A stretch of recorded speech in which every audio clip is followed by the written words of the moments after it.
Ikaw talaga eh. Puso ba? Dagdag kaalaman po.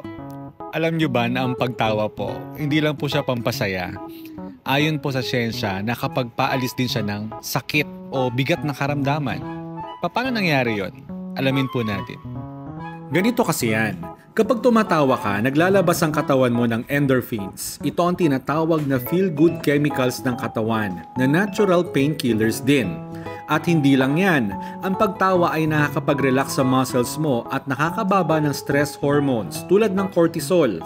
Kaya, kung mas relax ka, mas hindi mo mararamdaman ng sakit. Pero may bonus pa.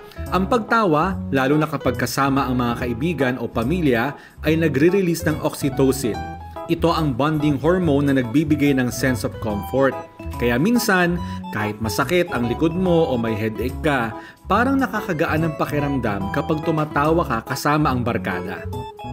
Kaya kung gusto mong bawasan ng sakit, simple lang, hanap ka ng good vibes, manood ng comedy, kwentuhan kasama ang tropa, o kahit magpatawa ka na lang.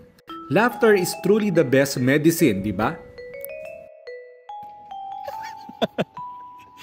Kaya po, kung nagustuhan nyo po yung content ko, itag nyo na po yung mga kaibigan nyo na nagpapatawa sa inyo. Sana po may natutuhan kayo at laging tatandaan, mapalad po ang tao na nakakasumpo ng karunungan at ang tao na nagtatamo ng kaunawaan.